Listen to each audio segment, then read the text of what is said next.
He didn't save my daughter's life because he was kind. He saved her because he wanted to own me. And by the time I realized it, I was already carrying his child. Let me tell you how a single mother from Houston's 3rd Ward ends up pregnant with a Korean Mafia boss's baby. It starts with desperation, the kind that makes your hands shake when you're counting coins at 2 a.m., trying to figure out if you can afford both dinner and your daughter's medication. The kind that makes you take shifts you know will break your body because the alternative is watching your child die. My name is Amara Jennings. I'm 29 years old, black, poor, a waitress by day, office cleaner by night. And 6 months ago, I made a deal with the devil to save my daughter's life. Zara was 7 when the doctors told me she had maybe 3 months to live. 3 months. 90 days to watch my baby girl, the one good thing I'd ever created in this world, slowly fade away. She had a congenital heart defect, born with it. The doctors said she needed surgery that cost $285,000. My insurance called it elective. Elective. Like choosing to keep your child alive was optional. I tried everything. I created a GoFundMe that raised $4,000 before disappearing into the endless scroll of other people's tragedies. I applied for loans from banks that laughed at my credit score. I called Zara's father, Marcus, who'd left us 3 years ago for a woman with no complications. He didn't even answer, so I worked. 16-hour days, sometimes 18. I waitressed at Denny's from 6 a.m. to 2 p.m., then cleaned offices at Sterling Tower from 10 p.m. to 6 a.m. I slept in my car during the gaps, my phone alarm set for every 2 hours so I could call and check on Zara. My mother, bless her, stayed with Zara while I worked myself into the ground. And every night I'd come home and crawl into Zara's bed, hold her small body against mine, and pray to a God I wasn't sure was listening. "Mommy?" She'd whisper in the dark. "Yes, baby." "Am I going to die?" And I'd lie. Every single night I'd lie. "No, baby, Mommy's going to fix this. I promise." But we both knew the truth. I was running out of time. Sterling Tower was where Houston's wealthiest people worked. 52 floors of glass and steel and money so old it had forgotten where it came from. I cleaned the executive floors. Every night I'd push my cart through offices bigger than my apartment, wiping down desks made of wood that cost more than my car, emptying trash cans that held the crumpled up problems of people who'd never worried about choosing between food and rent. I hated them, not because they were rich. I wasn't naive enough to think wealth was evil, but because they walked past me like I was invisible. Like the woman scrubbing their floors at midnight didn't exist. All except one, Min Jun Kang. The first time I saw him, I thought he was lost. It was 11:47 p.m. on a Tuesday in September. I was on the 52nd floor, the executive, level, emptying the trash in the break room when I heard footsteps. Sharp, deliberate, the kind of footsteps that belonged to someone who owned things. I turned. He stood in the doorway, backlit by the glow of Houston's skyline through the floor-to-ceiling windows. Tall, at least 6'2". Korean, maybe mid-30s. Black hair slicked back perfectly. Charcoal suit that probably cost more than my entire year's salary. And eyes, dark, unreadable eyes, that looked at me like I was the first interesting thing he'd seen all day. "You're new," he said. His voice was low, controlled, accented just enough to remind you English wasn't his first language. "No, sir," I said, my hands tightening on the trash bag. "I've been here 8 months." He tilted his head slightly, studying me. "Night shift?" "Yes, sir." He walked closer. Each step echoed in the empty space. I noticed everything about him, the polished leather shoes, the watch that caught the light, the way he moved like someone who'd never been told no in his entire life. "What's your name?" "Amara, sir. Amara Jennings." "Amara." He said it slowly, like he was tasting it. "Why do you look so tired, Amara Jennings?" The question caught me off guard. Nobody asked the cleaning lady how she was feeling. "I'm fine, sir." "You're lying." My breath caught. He stepped closer, close enough that I could smell his cologne. Expensive, something woody and dark. "Do you know who I am?" he asked. I shook my head. A faint smile touched his lips. Not warm, amused. "Good?" He turned and walked away, his footsteps fading down the hallway. I stood there, Trash bag still in my hands, my heart pounding for reasons I didn't understand. I didn't see him again for 3 weeks, but he saw me. I found that out later, that Min Jun Kang had been watching me, studying me, learning everything about me while I scrubbed floors and counted down the days until my daughter died. He knew about Zara. He knew about Marcus leaving. He knew about the medical debt crushing me like a building collapsing in slow motion. He knew everything, and he'd been waiting. 3 weeks after our first encounter, my supervisor called me into his office. Ralph was a tired white man in his 50s who'd worked at Sterling Tower for 20 years and never once looked me in the eye. He gestured to the chair across from his desk. "Sit." I sat. "You're being reassigned," he said, not looking up from his computer. My stomach dropped. "What? Why? Did I do something wrong?" "No, executive request. You'll be cleaning the 60th floor starting tonight." The 60th floor, the penthouse level, private offices, high security clearance. "Who requested me?" I asked, my voice barely above a whisper. Ralph finally looked at me, and for the first time in 8 months I saw something in his eyes, pity. "Mr. Kang." The 60th floor was different from everything else in Sterling Tower. No cubicles, no fluorescent lights, no cheap carpet or motivational posters, just dark, hardwood floors, floor-to-ceiling windows overlooking Houston like a kingdom, and silence so thick it felt like walking through water. At the end of the hallway was a set of double doors, black lacquered wood with brass handles, Min Jun Kang's office. I cleaned around it for 2 nights, my hands shaking every time I got close. On the 3rd night, the doors opened. "Amara." I jumped, nearly dropping my mop. Min Jun stood in the doorway, shirt sleeves rolled up to his elbows, tie loosened.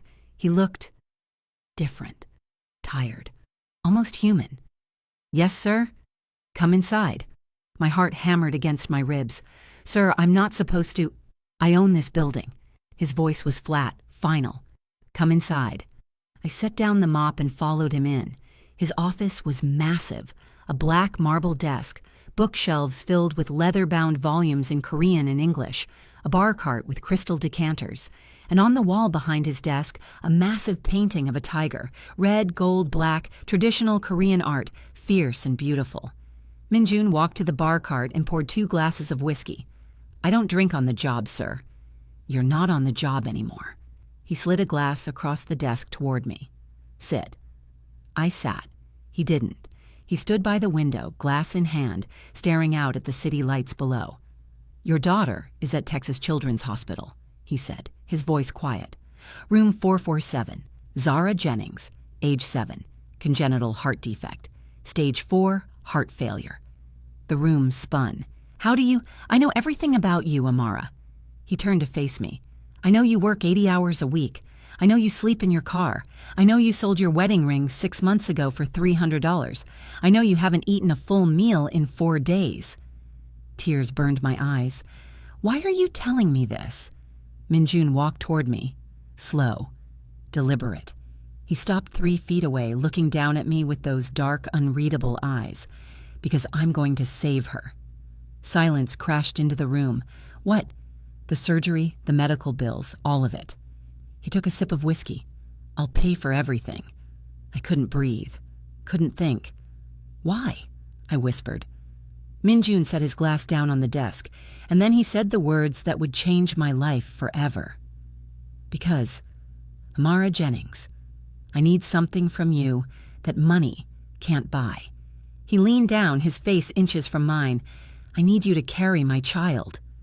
The world stopped. "What? You heard me." No, you can't. That's insane. I don't even know you." "You don't need to know me." His voice was cold now, controlled. "You only need to decide if your daughter's life is worth 9 months of yours." I stood up, my chair scraping against the floor. "You're crazy. I'm leaving." "Sit down." "No. Sit down." Something in his voice made me freeze. Not anger, not violence, authority.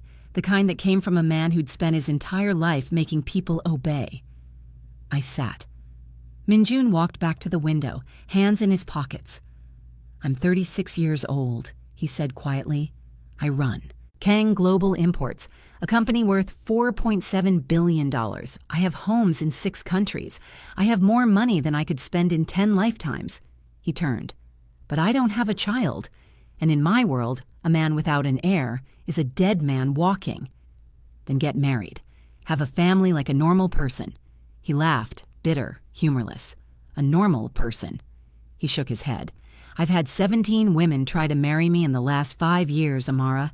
Do you know what they all had in common? I didn't answer. They wanted my money, my name, my power. His jaw tightened. Not one of them wanted me. So you're going to pay some desperate woman to have your baby instead? No. He looked directly at me. I'm going to pay you. Why me? Because you're the only person in this building who wants nothing from me. You don't even look at me when I walk past. You don't flatter, you don't scheme, you just work. He stepped closer. You're honest, and in my world, honesty is rarer than gold. I stared at him, my mind racing. I have a boyfriend. I have a life. I can't just... You don't have a boyfriend. His voice was flat. Marcus Thompson left you 3 years ago and married someone else last month. You have no family except your mother and daughter, and your life, Amara, is cleaning floors and watching your child die. Each word hit like a slap. I'm offering you a way out, he continued, a way to save Zara, a way to never worry about money again.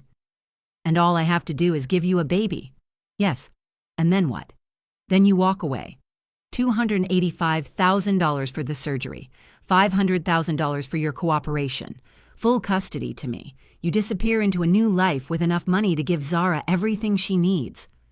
I looked down at my hands, calloused, dry, the hands of someone who'd worked herself to the bone and still had nothing to show for it. This is insane. Yes, you're asking me to sell my body. I'm asking you to save your daughter's life. Minjun's voice softened, just barely. What would you do, Amara, if it were your child dying? How far would you go?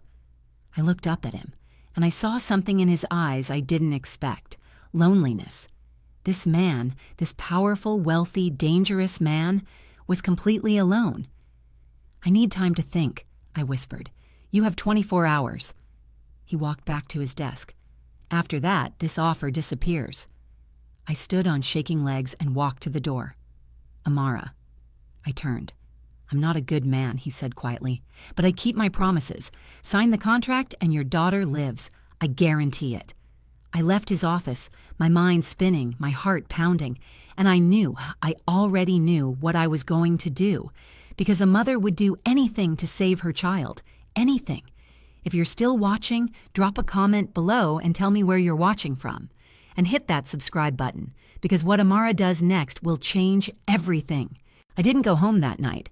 I sat in my car in the Sterling Tower parking garage until 4 a.m., staring at my phone, at the last photo I'd taken of Zara. She was smiling, gap-toothed, beautiful, holding up a drawing she'd made in the hospital. A house, a tree, 2 stick figures holding hands. That's me and you, Mommy, she'd said. When I get better. When I get better. Not if. My baby girl still believed in miracles. I pressed the phone to my chest and cried until there were no tears left. Then I drove to Texas Children's Hospital. Zara was asleep when I arrived. The machines beeped softly around her, monitors tracking every struggling beat of her failing heart. My mother sat in the chair beside the bed, her head tilted back, mouth open slightly, exhausted. She'd been here every day for 6 months while I worked myself to death, trying to save a daughter we both knew I couldn't afford to save. I stood in the doorway watching them both, my whole world in one small hospital room. Amara? My mother's eyes opened. She sat up quickly, wiping her face.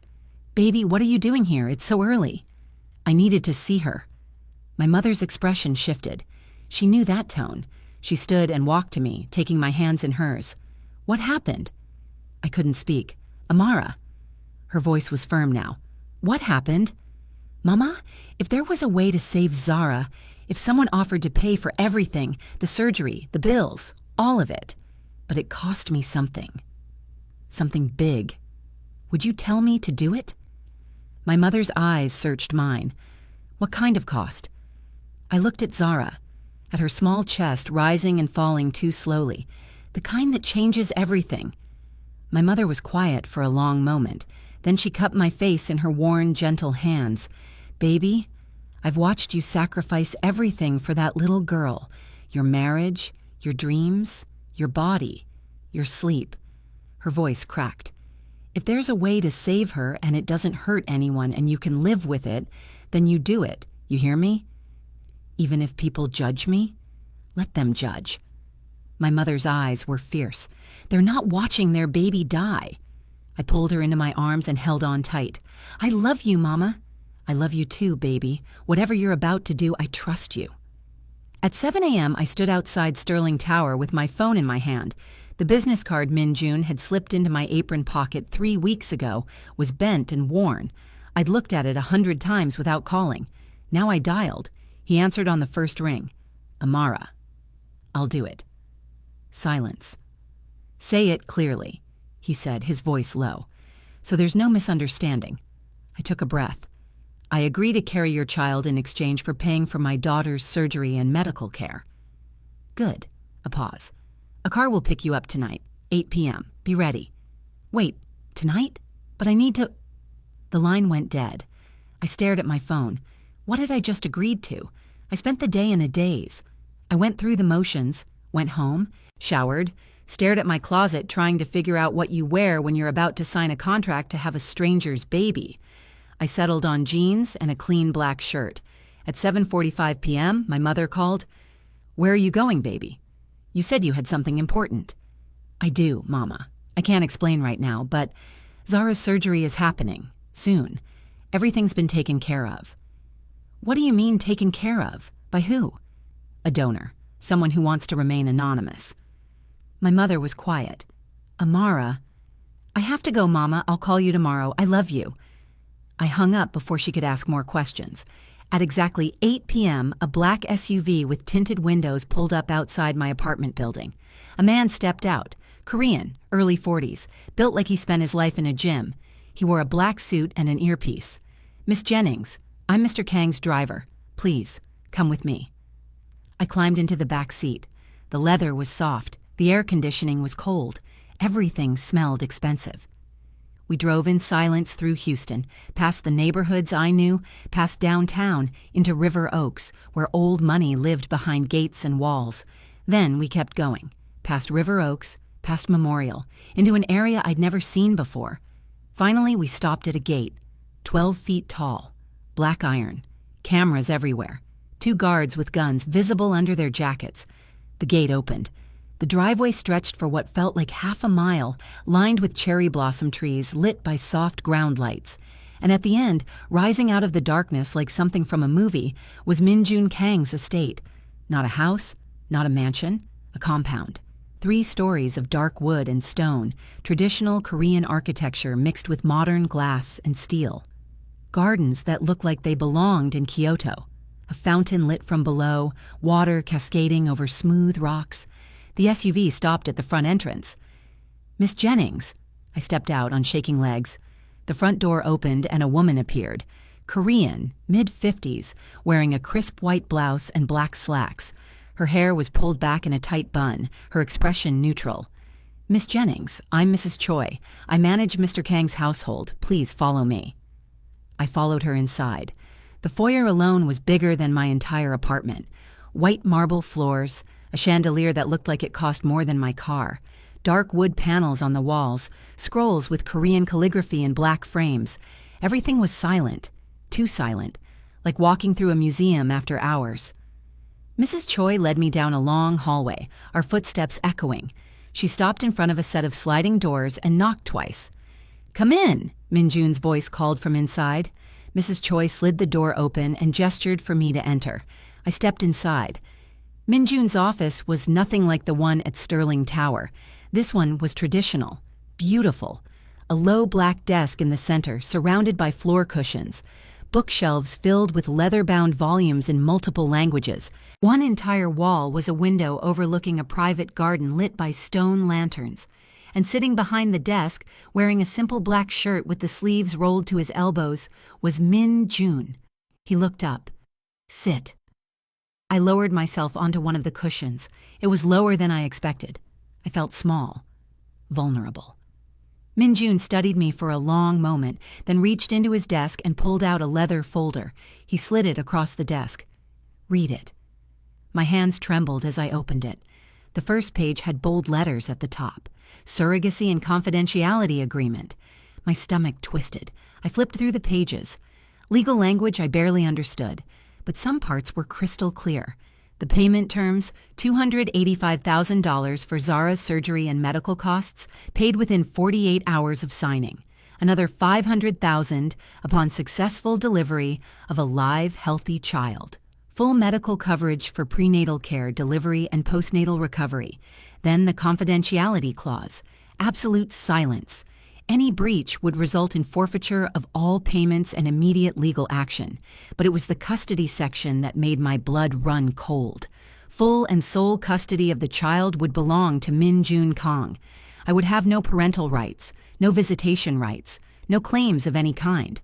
The method would be in vitro fertilization, no physical intimacy required. I would live at the Kang estate for the duration of the pregnancy. If the pregnancy failed, the contract could be renewed for up to 2 additional attempts. I read the custody clause 3 times. I won't have any rights to the baby? No, but I'll be the one carrying it. I'll be the mother. Biologically, yes. Minjun's voice was cold, flat. Legally, no. The child will be mine.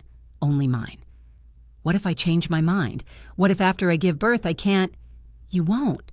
But what if you won't? His eyes locked onto mine. Because if you do, all financial support ends immediately, including the surgery that's scheduled for your daughter next week. My blood turned to ice. You'd let her die. I'd let you make that choice. He leaned forward. I'm not a villain, Amara, but I am a businessman. This is a contract. You break it, you lose everything. I stared down at the papers. Why are you doing this? Why do you need a child this way? Minjun stood and walked to the window, his back to me. For a moment, he said nothing. Then, in my family, a son is everything. Legacy, honor, power. Without an heir, everything my grandfather built, everything my father expanded, everything I've built, dies with me. So get married, have a family the normal way. He laughed, sharp, bitter. The normal way. He turned to face me. Do you know how many women have tried to marry me, Amara? Hundreds, maybe thousands. Then why? Because they don't want me. His jaw tightened. They want my name, my money, my connections. The moment I show weakness, the moment I'm no longer useful, they're gone. He stepped closer. You? You don't want anything from me except to save your daughter. That's honest, that's real, and in my world, that's rarer than gold. I didn't know what to say. He gestured to the contract. Sign it, or don't. But decide now. I looked down at the papers, at the pen sitting beside them. I thought of Zara, her smile, her laugh, the way she still believed everything would be okay because Mommy promised. I picked up the pen. My hand shook so badly I could barely write, but I signed my name, Amara Jennings. Minjun picked up the contract, scanned my signature, and nodded once. Mrs. Choi will show you to your room. Tomorrow, Dr. Lim will begin the medical evaluations. The IVF process will start within the week. That fast? I don't waste time. He sat back down at his desk. Your daughter's surgery is scheduled for next Friday.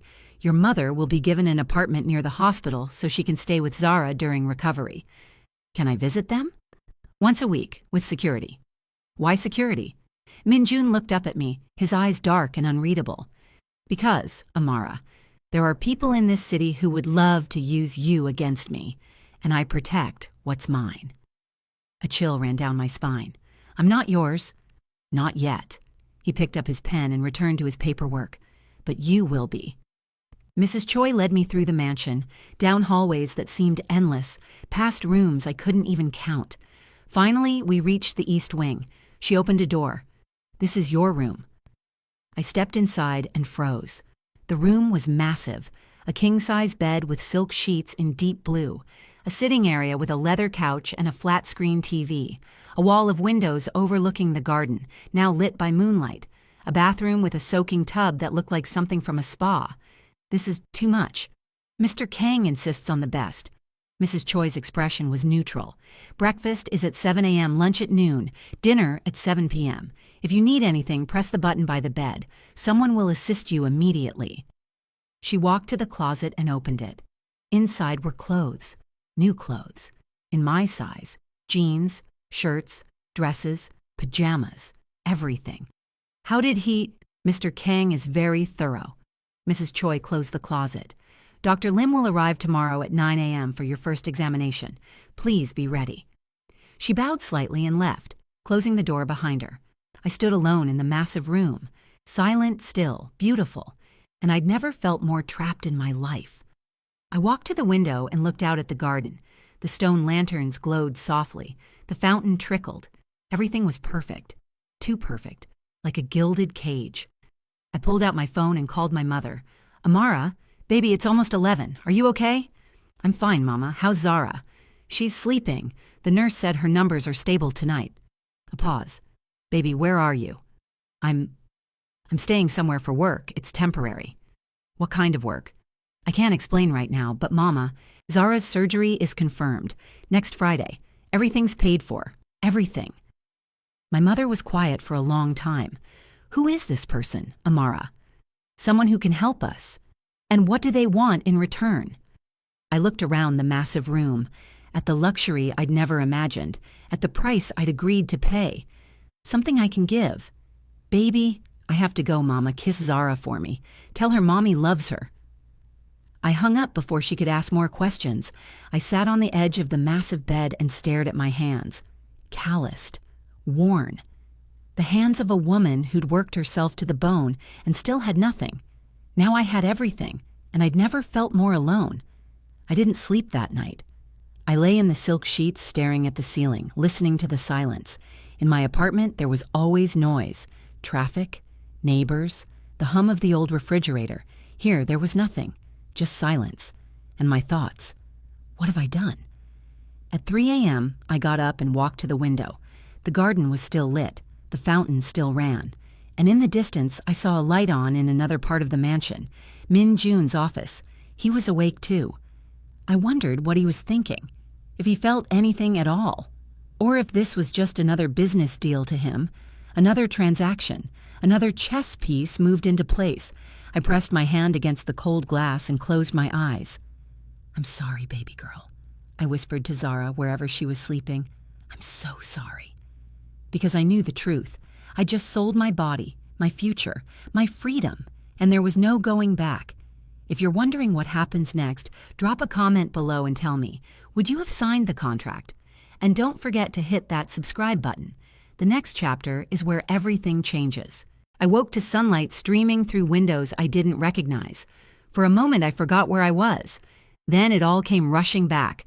The contract, the signature, Min Jun's cold eyes telling me I would be his. I sat up, my heart pounding. A soft knock came at the door. Miss Jennings, breakfast is ready.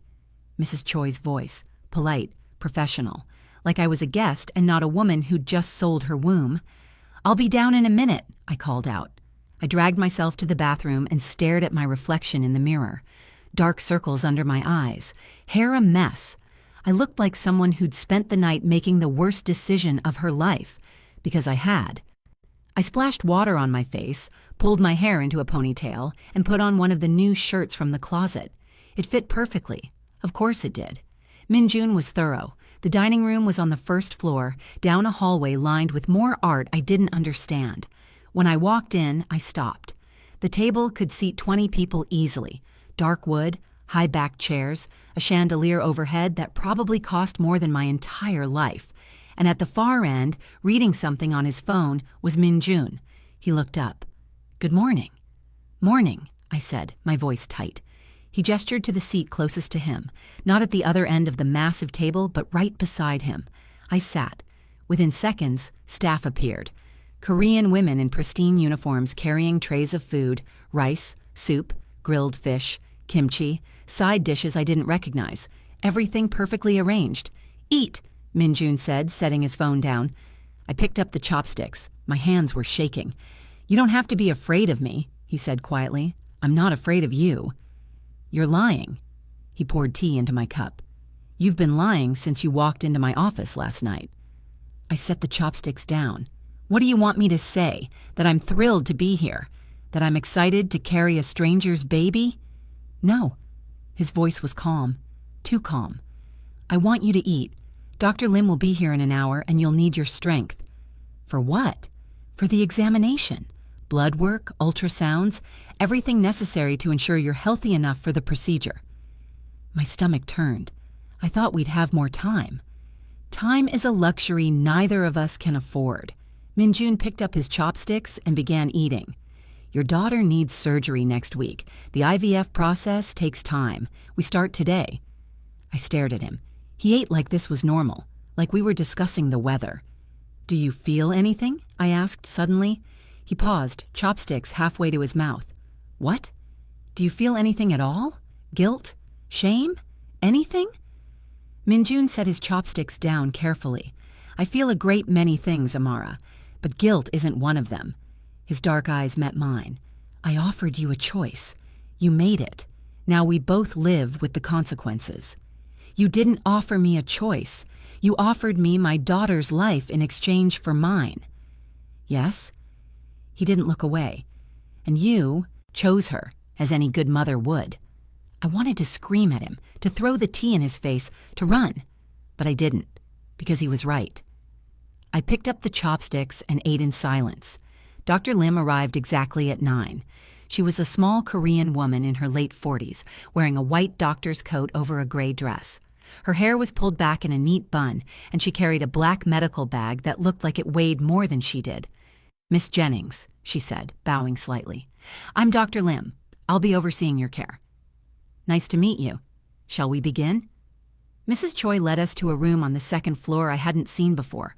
It was a full medical suite, examination table, monitors, cabinets filled with equipment, an ultrasound machine in the corner. This wasn't just a mansion, it was a fortress, a compound, a place where Minjun controlled everything, including me.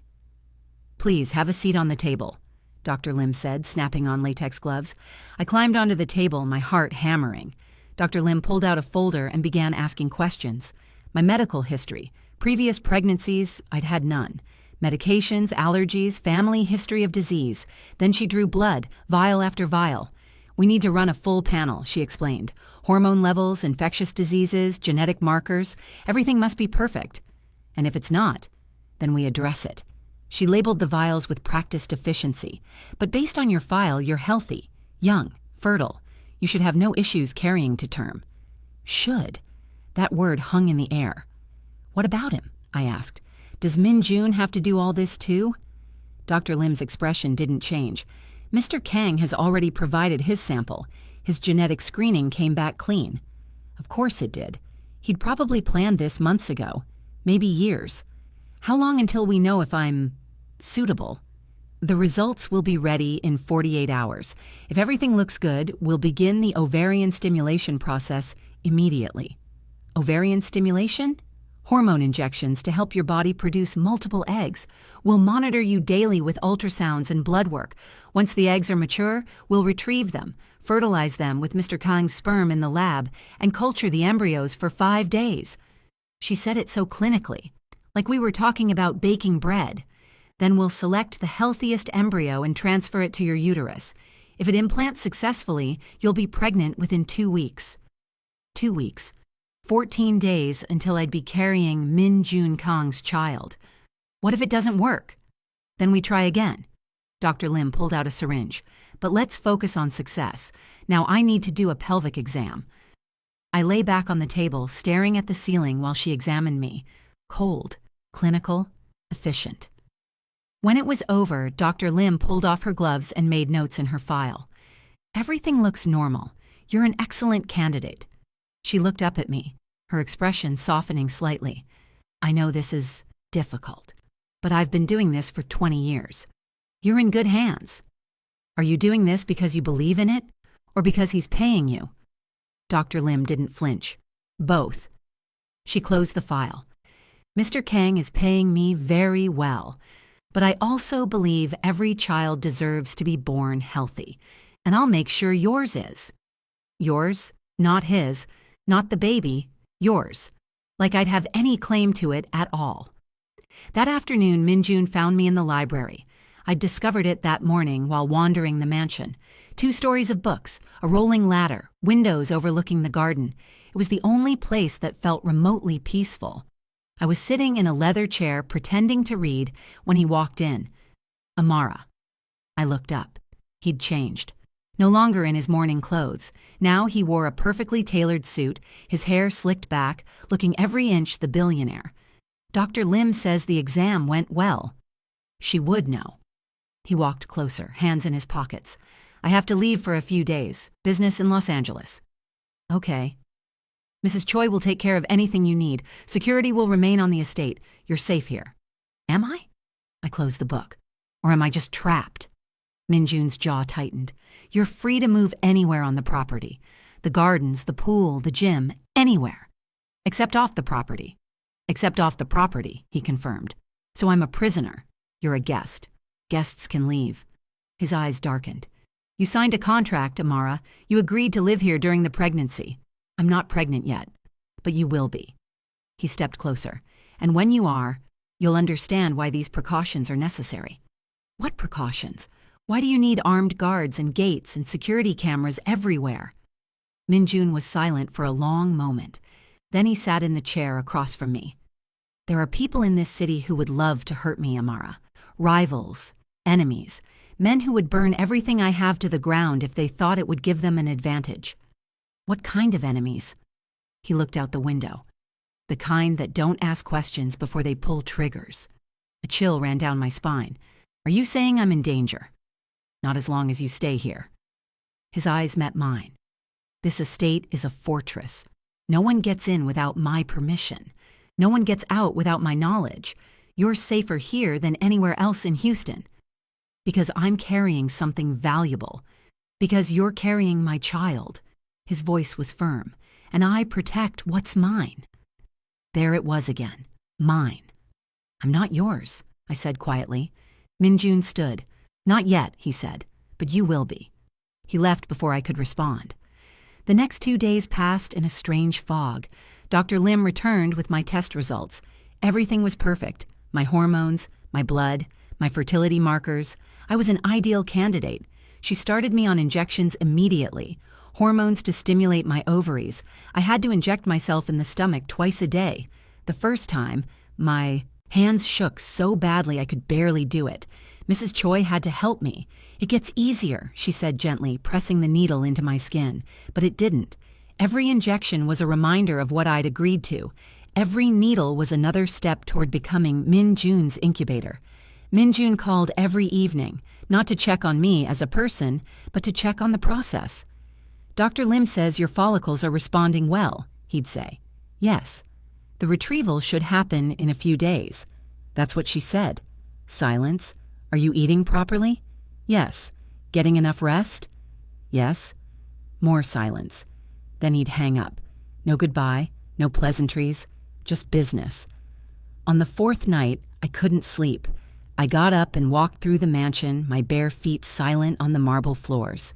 I found myself in front of a door I'd never opened before. It was unlocked. I pushed it open. Inside was a nursery, fully decorated, complete. A crib made of dark wood, a rocking chair by the window, shelves filled with books and toys, soft rugs on the floor. The walls painted a soft gray with hand-painted cherry blossoms in the corners. Everything perfect, everything ready, for a baby that didn't exist yet. I walked to the crib and ran my hand along the railing.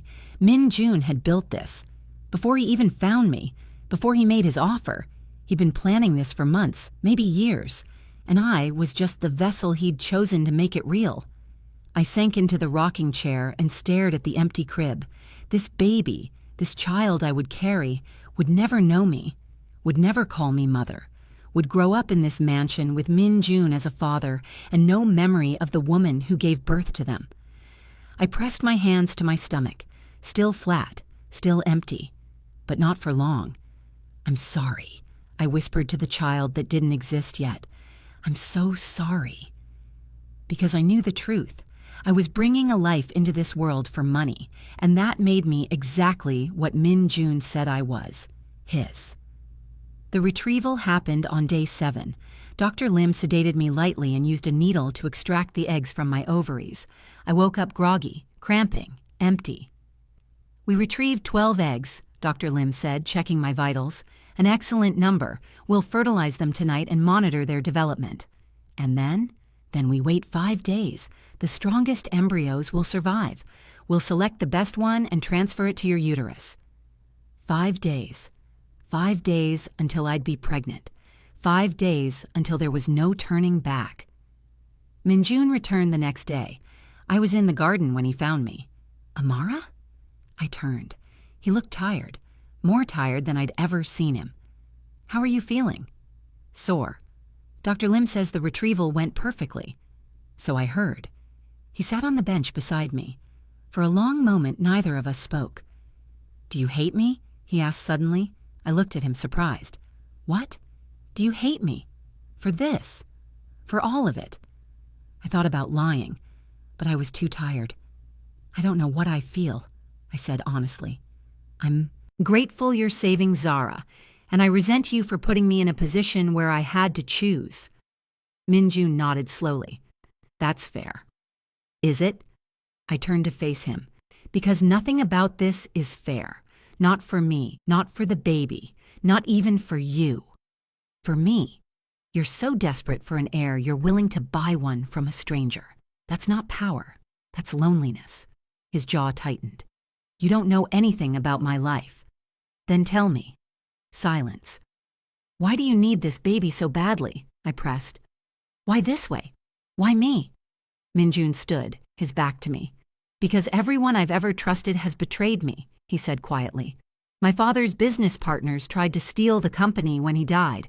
The woman I almost married was sleeping with my attorney. My own cousin tried to have me killed." He turned. "You're the only person who wants nothing from me except to save your daughter. That's the closest thing to honesty I've found in 10 years. I stared at him. For the first time, I saw past the cold exterior, and I saw a man just as trapped as I was. "The embryo transfer is in 3 days," he said, his voice returning to its usual controlled tone. "After that, we'll know if it worked within 2 weeks." He walked away, leaving me alone in the garden, and I realized something terrifying. I was starting to feel sorry for him. The embryo transfer happened on a Wednesday morning. Dr. Lim had me lie on the examination table while she prepared the catheter.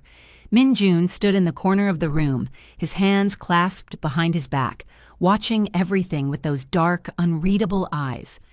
"You don't have to be here," I said, my voice tight. "Yes, I do." Dr. Lim glanced between us but said nothing. She'd learned quickly that Minjun Kang didn't take suggestions. "This will be uncomfortable but not painful," she said, positioning the ultrasound wand. "You'll feel some pressure." I stared at the ceiling and tried not to think about what was happening. A stranger's embryo being placed inside my body, a child I would carry for 9 months and then give away, a baby I would never hold, never feed, never call mine. "All done," Dr. Lim said, removing the catheter. "The embryo is in place. Now we wait." "How long?" Minjun asked. 2 weeks. Then we'll do a blood test to confirm pregnancy." 2 weeks, 14 days to find out if I was trapped forever. Minjun had me moved to a different room after the transfer. "You need complete bed rest for 48 hours, he said, leading me down the hallway. "I can walk to my own room." "Not anymore." He stopped in front of a door I'd never seen before, right next to his office, right in the center of the mansion where he could monitor everything. He opened it. The room was smaller than my previous one, but more luxurious. A massive bed with silk sheets, windows overlooking the garden, a private bathroom with heated floors, and security cameras in every corner. "You're watching me now?" "I'm protecting you," Minjun corrected. "If something happens, if you fall, if you have complications, someone needs to know immediately." "So I'm a prisoner in a smaller cage." His jaw tightened. "You're the woman carrying my child, and I will do whatever is necessary to ensure that child survives." He left before I could argue. The first week was torture. I lay in bed staring at the ceiling, wondering if the embryo was implanting, if cells were dividing inside me, if my body was accepting or rejecting the foreign presence. Mrs. Choi brought me meals 3 times a day. Dr. Lim checked my vitals every morning. Min Jun would appear in the evenings, standing in the doorway like a shadow. "How are you feeling?"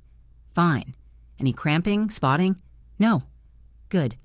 Then he'd leave. Always the same questions, always the same cold distance. On the 5th day, I couldn't take it anymore. "Why do you even care?" I snapped when he appeared in the doorway. He paused, halfway into the room. "What?" "You don't care about me. You barely talk to me. You just stand there and ask your clinical questions like I'm some kind of science experiment." Min Jun stepped fully into the room and closed the door. "What do you want me to say, Amara?" "I don't know. Anything. Something that makes me feel like I'm a person and not just an incubator." Silence crashed between us. Then Min Jun walked to the window, his back to me. "If I let myself see you as a person," he said quietly, "this becomes infinitely more complicated." "It's already complicated." "No." He turned.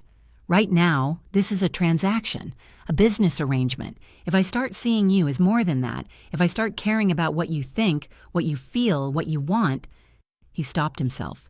"What?" I pushed. "What happens then?" Min Jun's eyes met mine, and for the first time I saw something raw in them. Fear. "Then I lose control," he whispered. Before I could respond, his phone rang. He pulled it from his pocket, looked at the screen, and his entire expression changed. Cold, hard, dangerous. "I have to take this." He left the room, and I heard him speaking rapid Korean in the hallway. His voice was sharp, angry. Something was wrong. Min Jun didn't come back that night, or the next day, or the day after that. Mrs. Choi brought my meals but wouldn't answer my questions. "Where is he?" "Mr. Kang is handling business." "What kind of business?" "I'm not at liberty to say."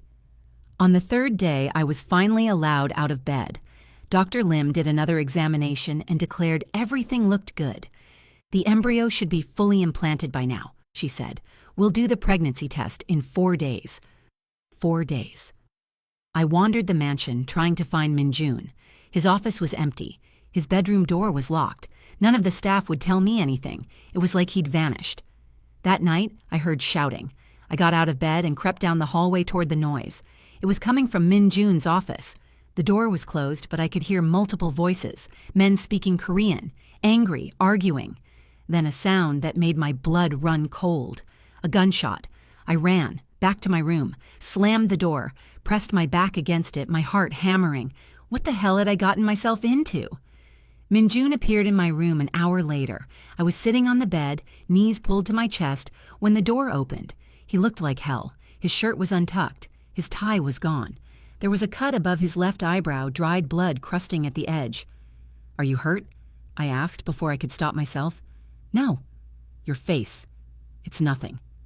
He walked to the window and stared out at the darkness. "I heard a gunshot." "You shouldn't have been listening. Kinda hard not to when someone's firing a gun in the house where I'm being held captive." Min Jun spun around, his eyes blazing. "You're not a captive. You signed a contract. You agreed to this." "I agreed to carry your baby, not to be in the middle of a war zone. This is my world, Amara." His voice rose for the first time since I'd met him. "This is what I do. This is who I am. Did you think the money came from legitimate business? Did you think a man my age builds an empire like this without blood on his hands?" I stared at him, my heart pounding. "Who are you?" Min Jun laughed, bitter, broken. "You really want to know?" He stepped closer. "My grandfather was Jopak, Korean Mafia. He came to America with nothing and built a criminal empire. My father legitimized part of it, turned it into real businesses, but kept the underground operations running. When he died, I inherited all of it." He gestured around the mansion. "Every dollar that pays for this house, that paid for your daughter's surgery, that's keeping you alive right now. It comes from things you don't want to know about. Try me. Shipping routes that move more than just cargo, real estate deals that displace families, protection rackets, money laundering." His voice was flat. "I'm not a good man, Amara. I never pretended to be." "Then why do you want a child? Why bring an innocent life into this?" "Because I'm trying to build something different." His voice cracked. because I want my son to have choices I never had, because I want to leave him something legitimate, something clean, something that doesn't require blood to maintain. He sank into the chair by the window, his head in his hands. But there are people who don't want that, people who want to keep things the way they've always been. And tonight, one of them tried to kill me. My breath caught. What? My father's old partner, Park Sung-ho. He's been trying to take over my operations for years. Tonight he made his move, sent men to this house. The gunshot was one of his men, dead now, in the garden. Min-jun looked up at me. And he knows about you. Terror washed over me. What? Someone leaked information about the pregnancy, about you, about Zara. How? I don't know yet, but Sung-ho is using it as leverage. He's threatening to go public unless I hand over 40% of my operations. I stood, my legs shaking. What happens if he goes public? Min-jun's expression was grim. The media destroys you. Your face, your name, your daughter's name, all over the news. Desperate black mother sells baby to Korean crime lord. They'll tear you apart. Zara will grow up knowing her mother was a whore who sold herself for money. Each word was a knife. And you? I whispered. I lose everything. The board forces me out. The authorities investigate. Sung-ho takes over. Everything my family built for 3 generations. Gone. I sank back onto the bed. What are you going to do? Min-jun stood and walked to the door. I'm going to protect you no matter what it costs. How? He turned, and the look in his eyes made my blood run cold. By doing what I do best. He left, and I heard him shouting orders in Korean down the hallway. The next morning, the mansion was transformed. Armed guards everywhere, men in suits with guns visible under their jackets, security checkpoints at every entrance. I wasn't allowed to leave my room. Mrs. Choi brought me meals, but even she looked nervous. What's happening? I asked. Mr. Kang is handling this situation. That's not an answer. She set down the tray and looked at me with something like pity. There are things happening that are beyond my understanding, Miss Jennings. But I can tell you this. Mr. Kang has never cared about anyone the way he cares about protecting you. He doesn't care about me. He cares about the baby. Mrs. Choi smiled sadly. If you truly believe that, you haven't been paying attention. She left before I could respond. I didn't see Min-jun for 3 days. Dr. Lim came to do the pregnancy test on schedule. She drew my blood, ran the test, and returned an hour later. Her face was carefully neutral. Well, I asked, my heart in my throat, you're pregnant. The room spun. What? Your HCG levels are exactly where they should be. The embryo implanted successfully. Congratulations, Miss Jennings. I pressed my hands to my stomach. There was a baby growing inside me. Min-jun's baby. Does he know? I whispered. I'm about to tell him. She left. I sat on the bed, my hands still pressed to my flat stomach, tears streaming down my face. I didn't know if they were tears of relief or despair. Min-jun came to my room that night. He looked exhausted. His suit was wrinkled. His eyes were bloodshot. But when he saw me, something in his expression shifted. Dr. Lim told me. I nodded. He walked across the room and did something I never expected. He knelt in front of me. Thank you, he said, his voice rough. Don't thank me yet. We don't know if I'll make it to term. You will. His hands covered mine where they rested on my stomach. I'll make sure of it. What about Sung-ho? What about the threats? Min-jun's expression hardened. I'm handling it. How? You don't need to know. Yes, I do. This is my life too now. If he's threatening to expose me, I have a right to know what you're planning. Min-jun stood abruptly. I'm planning to eliminate the threat. Permanently. You mean kill him? He didn't answer. You're going to kill him, I repeated, my voice hollow. I'm going to protect my family. His eyes burned into mine. You, the baby, your daughter, your mother, everyone Sung-ho could use against me. I will burn his entire operation to the ground before I let him touch any of you. This is insane. This is my world. He walked to the door. And now it's yours, too. He left. And I sat alone in the massive room, my hands pressed to my stomach where a stranger's child was growing, and wondered if I'd made a deal with the devil or if the devil had been the only one who could save me. That night, I heard helicopters, shouting, more gunshots in the distance. I pressed my pillow over my head and prayed for morning. When dawn came, Minjun was standing in my doorway. His suit was splattered with blood. "It's over," he said simply. "What's over?" Sung-ho, the threat, all of it. I stared at him. "What did you do?" "What I had to." He turned to leave, then stopped. "You're safe now, Amara. You and the baby. I promise." He walked away, leaving bloody footprints on the marble floor, and I knew, really knew, that I was carrying the child of a monster. 3 months passed like a fever dream.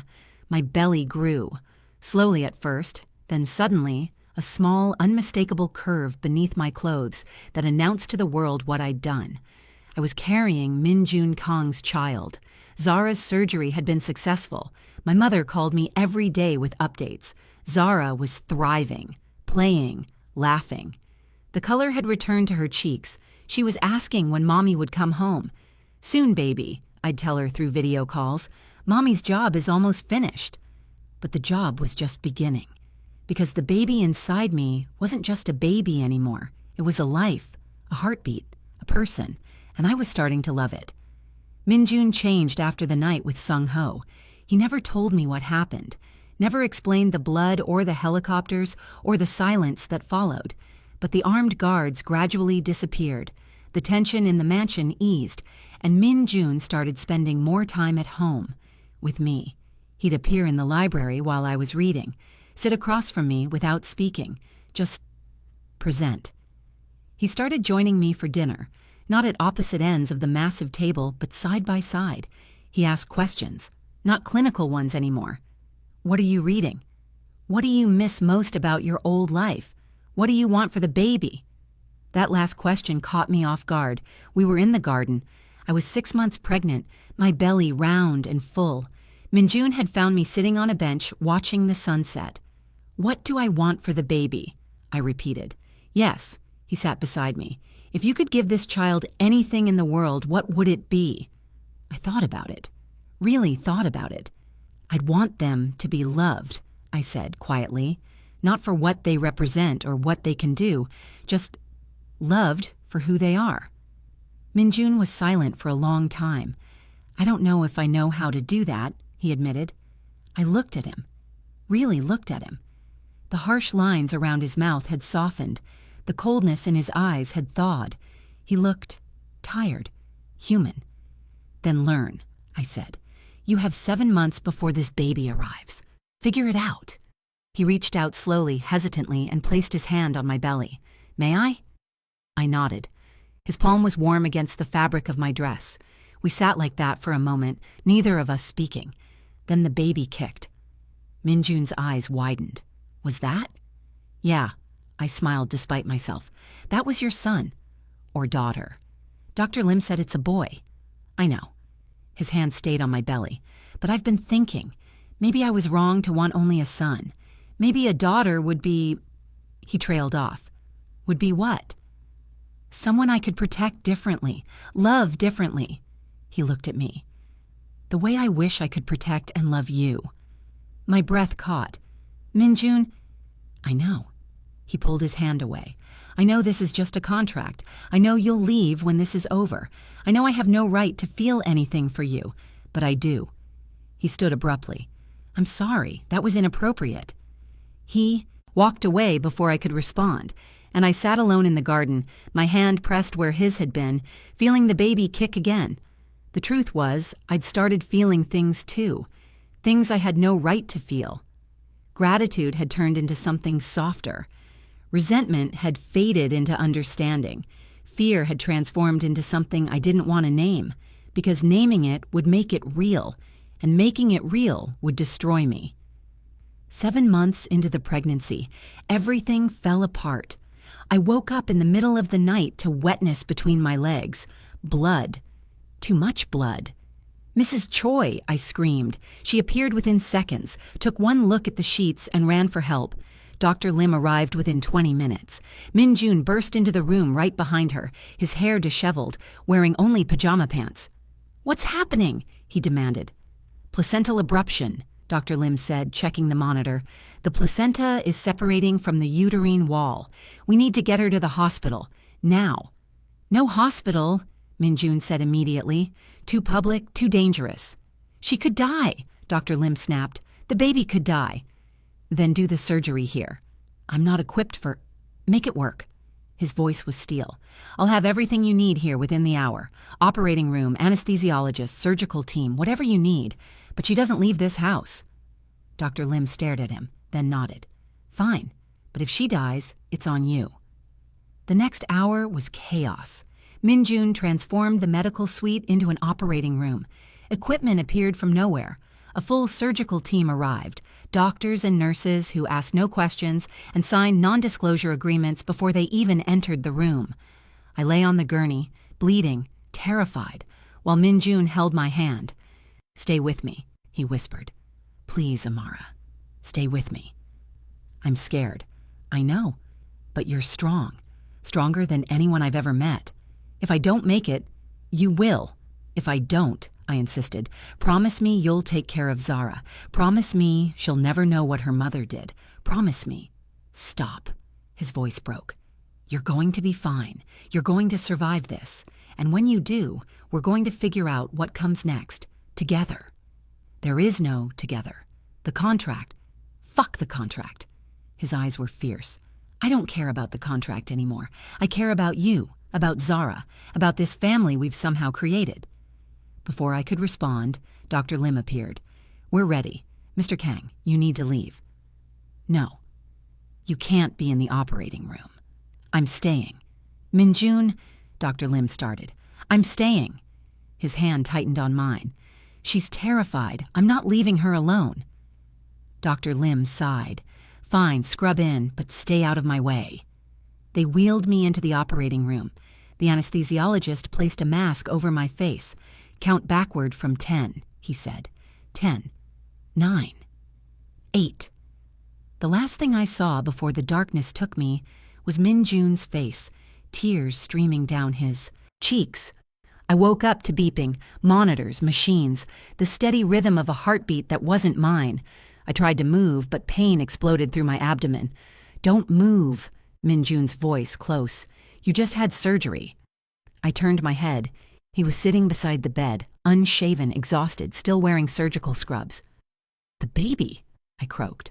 Alive, breathing. Perfect. Tears flooded my eyes.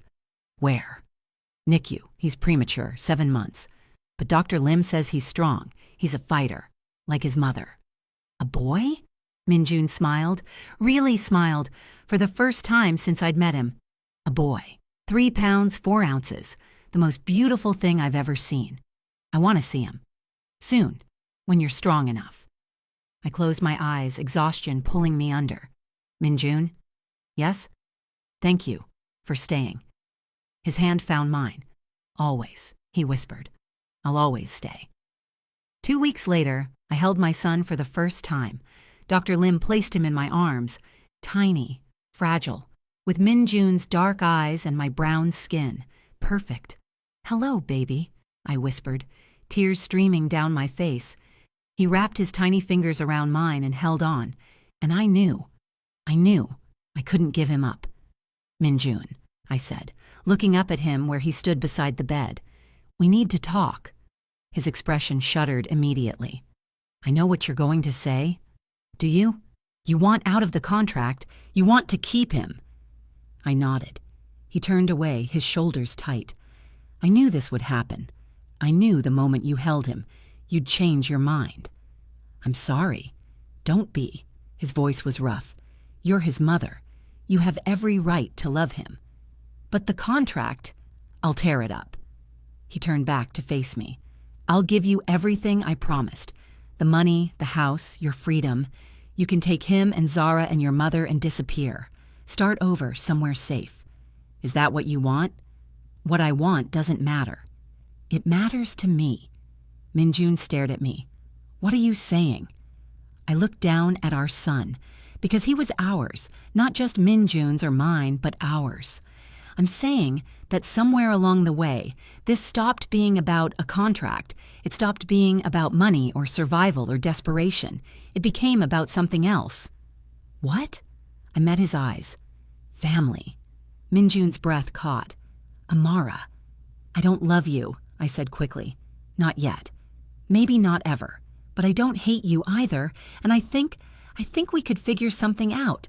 For him, for Zara, for all of us. What kind of something? I don't know. Co-parenting, shared custody, actually getting to know each other without a contract between us? I shifted the baby in my arms. All I know is that this baby deserves better than two people who made a business deal. He deserves parents who at least try. Minjun walked to the bed and sat on the edge. He looked at our son, then at me. I don't know how to be a father, he admitted. I don't know how to be a partner. I don't know how to do any of this without controlling every variable. Then we learn together. What if I fail? What if I'm like my father, too consumed by business and power to actually love anyone? Then I'll remind you. I touched his hand. That's what partners do. Minjun's eyes filled with tears. I don't deserve you. No, I agreed. You don't. But this baby deserves both of us trying. He leaned down and kissed our son's forehead. What should we name him? I thought about everything we'd been through. The desperation, the fear, the blood, the survival. Elijah, I said. It means God is my salvation. Minjun smiled. Elijah Kang. Elijah Jennings Kang, I corrected. He looked at me, surprised. You'd give him your name too? He's mine too, isn't he? Yes. Minjun's voice was thick with emotion. He is.